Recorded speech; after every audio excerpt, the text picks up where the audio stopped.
갈라티아 신자들에게 보낸 서간. 인사 1장.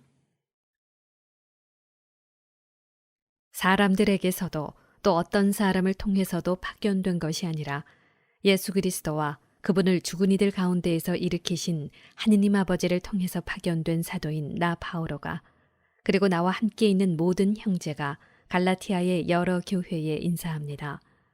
하느님 우리 아버지와 주 예수 그리스도에게서 은총과 평화가 여러분에게 내리기를 빕니다. 그리스도께서는 하느님 우리 아버지의 뜻에 따라 우리를 지금의 이 악한 세상에서 구해내시려고 우리 죄 때문에 당신 자신을 내어주셨습니다. 하느님께 영원 무궁토록 영광이 있기를 빕니다.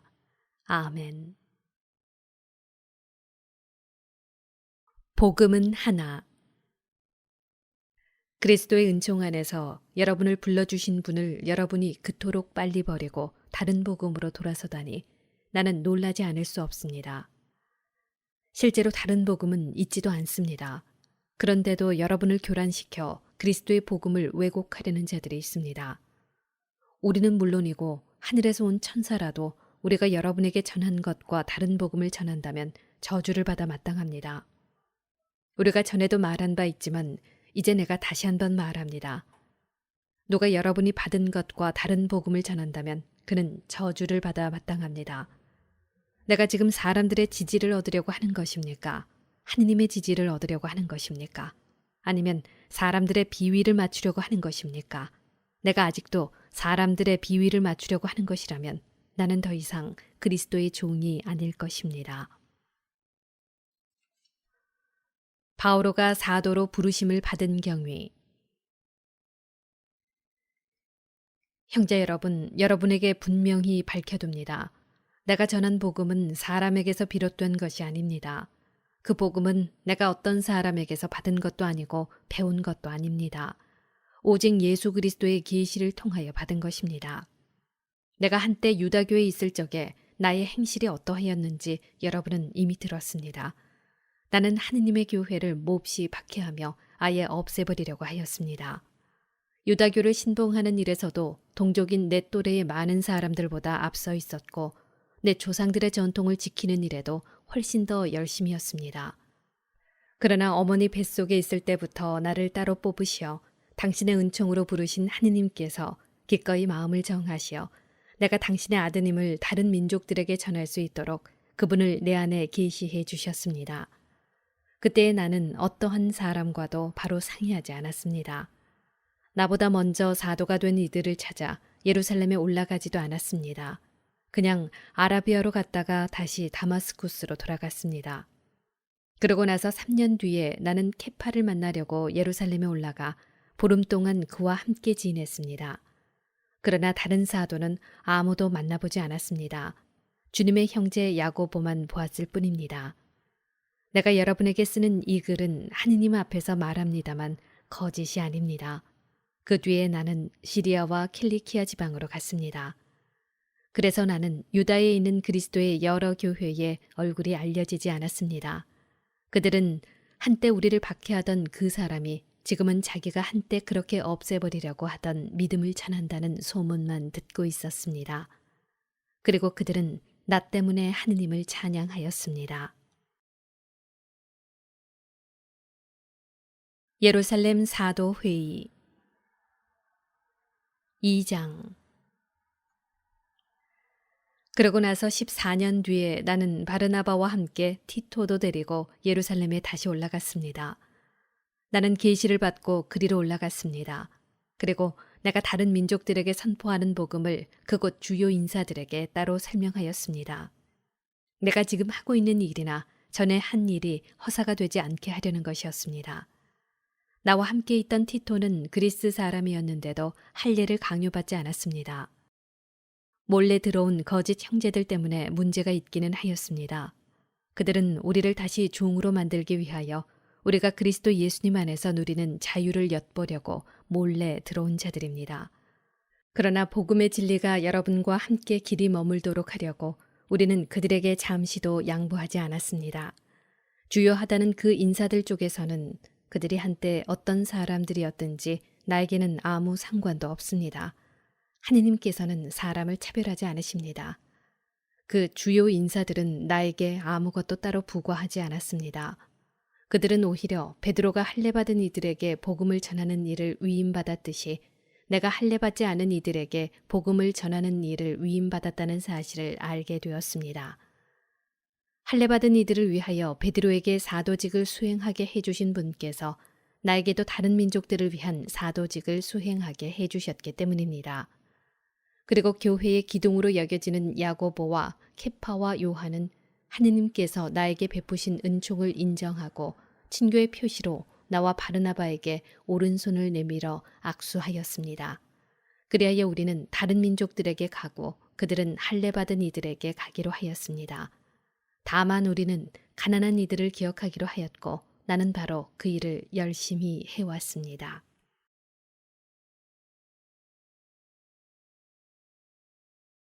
바오로가 베드로를 나무라다. 그런데 케파가 안티오키아에 왔을 때 나는 그를 정면으로 반대하였습니다. 그가 단죄받을 일을 하였기 때문입니다. 야고보가 보낸 사람들이 오기 전에는 다른 민족들과 함께 음식을 먹더니 그들이 오자 할례받은 자들을 두려워한 나머지 몸을 사리며 다른 민족들과 거리를 두기 시작하였던 것입니다. 나머지 유다인들도 그와 함께 위선을 저지르고 바르나바까지도 그들과 함께 위선에 빠졌습니다. 그러나 나는 그들이 복음의 진리에 따라 올바른 길을 걷지 않는 것을 보고 모든 사람 앞에서 케파에게 말하였습니다. 당신은 유다인이면서도 유다인으로 살지 않고 이민족처럼 살면서 어떻게 이민족들에게는 유다인처럼 살라고 강요할 수가 있다는 말입니까? 믿음으로 얻는 구원. 우리는 본디 유다인으로 죄인들인 이민족이 아닙니다. 그러나 사람은 율법에 따른 행위가 아니라 예수 그리스도에 대한 믿음으로 의롭게 된다는 사실을 우리는 알고 있습니다. 그래서 우리는 율법에 따른 행위가 아니라 그리스도에 대한 믿음으로 의롭게 되려고 그리스도 예수님을 믿게 되었습니다. 어떠한 인간도 율법에 따른 행위로 의롭게 되지 않기 때문입니다. 그런데 그리스도 안에서 의롭게 되려고 애쓰는 우리 자신도 죄인으로 드러난다면 결국 그리스도께서 죄의 종이시라는 말입니까? 결코 그렇지 않습니다. 내가 헐어버린 것을 다시 세운다면 나 자신이 범법자임을 증명하는 것입니다. 나는 하느님을 위하여 살려고 율법과 관련해서는 이미 율법으로 말미암아 죽었습니다. 나는 그리스도와 함께 십자가에 못 박혔습니다. 이제는 내가 사는 것이 아니라 그리스도께서 내 안에 사시는 것입니다. 내가 지금 육신 안에서 사는 것은 나를 사랑하시고 나를 위하여 당신 자신을 바치신 하느님의 아드님에 대한 믿음으로 사는 것입니다. 나는 하느님의 은총을 헛되게 하지 않습니다. 그런데 율법을 통하여 의로움이 온다면 그리스도께서 헛되이 돌아가신 것입니다. 율법과 성령 3장. 어리석은 갈라티아 사람들이여. 예수 그리스도께서 십자가에 못 박히신 모습으로 여러분 눈앞에 생생히 새겨져 있는데 누가 여러분을 호렸단 말입니까? 나는 여러분에게서 이 한 가지만은 알고 싶습니다. 여러분은 율법에 따른 행위로 성령을 받았습니까? 아니면 복음을 듣고 믿어서 성령을 받았습니까? 여러분은 그렇게도 어리석습니까? 성령으로 시작하고서는 육으로 마칠 셈입니까? 여러분은 그 많은 체험이 헛일이라는 말입니까? 참으로 헛일이라는 말입니까? 그렇다면 여러분에게 성령을 주시고 여러분 가운데에서 기적을 이루시는 분께서 율법에 따른 여러분의 행위 때문에 그리 하시는 것입니까? 아니면 여러분이 복음을 듣고 믿기 때문에 그리 하시는 것입니까? 율법과 믿음. 이는 아브라함의 경우와 같습니다. 그가 하느님을 믿으니 그것이 그의 의로움으로 인정되었습니다. 그래서 믿음으로 사는 이들이 바로 아브라함의 자손임을 알아야 합니다.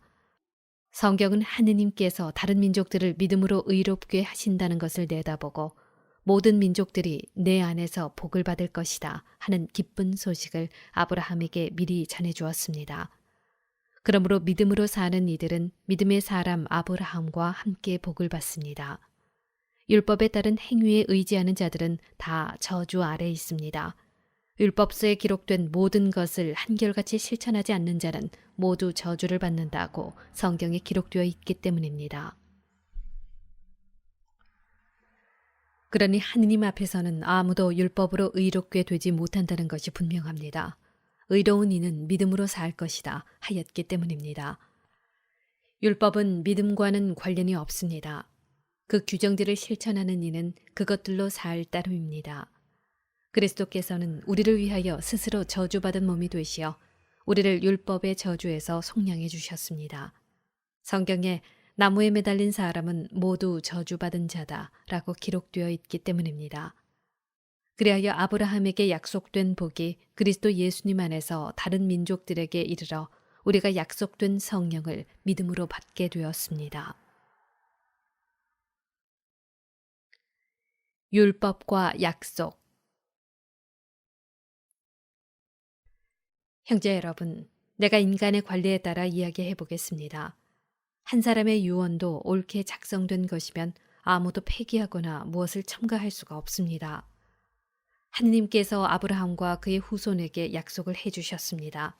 그런데 많은 사람을 뜻하는 후손들에게가 아니라 한 사람을 뜻하는 너의 후손에게라고 하셨습니다. 이분이 곧 그리스도이십니다. 내가 말하려는 것은 이렇습니다. 하느님께서 예전에 옳게 맺으신 계약을 430년 뒤에 생겨난 율법이 파기하여 그 약속을 무효로 만들 수 없다는 것입니다. 상속재산이 율법에 근거한다면 그것은 결코 약속에 근거한 것이 될 수 없습니다. 그러나 하느님께서는 그것을 약속에 따라 아브라함에게 은혜로 주셨습니다. 그렇다면 율법은 무엇을 위한 것입니까? 약속을 받은 그 후손이 오실 때까지 사람들의 범법 때문에 덧붙여진 것입니다. 율법은 천사들을 통하여 중개자의 손을 거쳐 공포되었습니다. 중개자는 한 분만의 중개자가 아닙니다. 그런데 하느님은 한 분이십니다. 그렇다면 율법이 하느님의 약속과 반대된다는 말입니까? 결코 그렇지 않습니다. 만일 생명을 가져다 줄 수 있는 율법을 우리가 받았다면 분명 의로움도 율법을 통하여 왔을 것입니다. 그러나 성경은 모든 것을 죄 아래 가두어 놓았습니다. 그리하여 예수 그리스도에 대한 믿음을 통하여 믿는 이들이 약속을 받게 되었습니다. 믿음이 오기 전에는 우리가 율법 아래 갇혀 믿음이 계시될 때까지 율법의 감시를 받아왔습니다. 그리하여 율법은 우리가 믿음으로 의롭게 되도록 그리스도께서 오실 때까지 우리의 감시자 노릇을 하였습니다.